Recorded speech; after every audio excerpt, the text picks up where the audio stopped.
Hello everyone, welcome back to the channel. I hope you're well. So here we have another behind the shot video.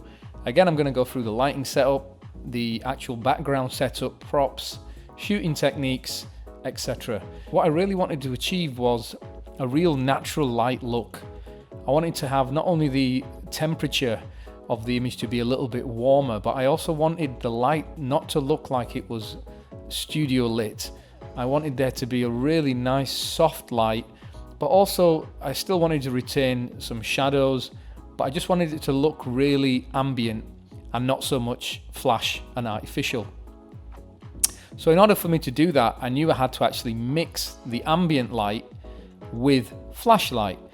Now in the studio space, and I can just show you this image here, and apologies for the actual quality of the photograph. This was taken a while back from a very old photo shoot, but I actually found these old pictures, so I thought it'd make a good behind the shot video.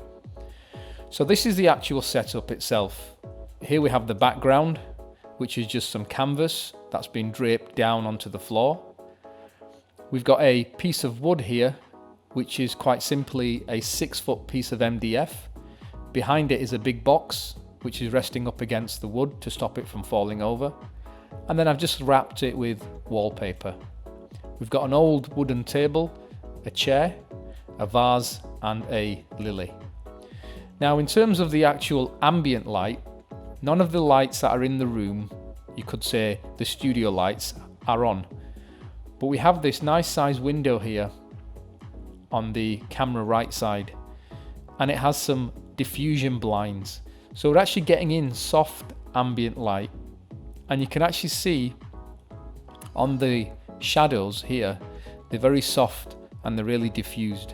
So this is the light that we're actually getting as an ambient constant light source.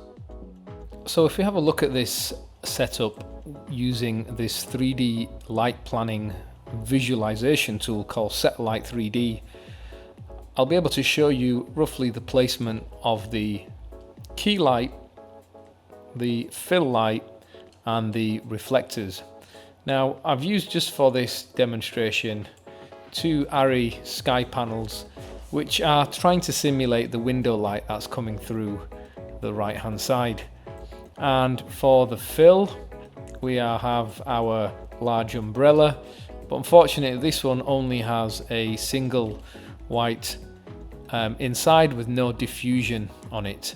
So it's a little bit difficult for me to get that exact. Unfortunately, there isn't the option to put a diffusion panel on front of the umbrella in the program as yet. Also, there is no scrim here, which would of course soften the light even more, and it would reduce the shadow density that you're seeing here on the floor. But that is just a small thing. The main thing is I want to show you the actual setup here. Now, one thing I want to talk to you about that I feel is quite important, and that is to do with fill light. Now, generally speaking, whenever we're thinking about fill light, very often we consider fill light being the light that comes from the opposite side of the model. Now, this doesn't have to be the case, and in fact, I prefer fill light to come from in front of the model. And I find by doing that, we do still retain some of the shadowing on the opposite side of the key light. And it also removes any unnecessary cross shadows on the face. By actually having the fill light in front, we are adding a little bit more light to this side of the face, but we are still retaining the key light being the stronger light, which is creating the shadowing on the face. Now, obviously, that is going to be highly dependent on the power and the ratio of the key light to the fill light. But if you want a little bit of soft fill, then just use a white foam core piece, which is what I used. Most of the fill was coming from here, but because I was shooting at a slow shutter speed of 60th of a second, we were obviously getting in some of the light coming through the window here. So that is roughly the setup using this program, so hopefully you'll be able to see that.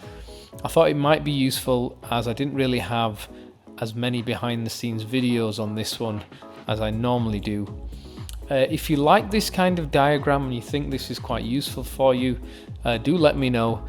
This is just a trial version of the actual software. I've not bought the full version as yet, as I'm still considering whether it's worthwhile, especially when there are many things that are missing, such as a scrim, which I use often, white diffusion on the umbrella, the ability to actually put in a window here. So there's quite a few little things right now that the program doesn't have. Maybe I'll hold off, but if you think this is quite a good idea, then let me know and I might consider picking it up. Now, in order for me to actually mix the ambient with the flash, I was using a slower shutter speed. Because remember, when it comes to studio-based photography, shutter speed controls ambient or constant light, and aperture controls flash. Now, when it came to model posing, this was obviously quite important because we were using two models. Now, the style of the posing, we wanted it to be soft and quite subdued. And the chair and the table, the glasses with water, they were all there just as props to kind of add to the narrative of the image. And we shot both landscape and portrait full length, like so. We obviously shot 3/4 length using the props and the objects in the actual space. And we also shot some really nice headshots. We had the model sat on a table, we had the model sat on a chair leaning up against the board. It was a nice variety of shots. Hope you found this video useful. Thank you guys again for stopping by and watching. Make sure you hit that like button, and I'll see you in the next one.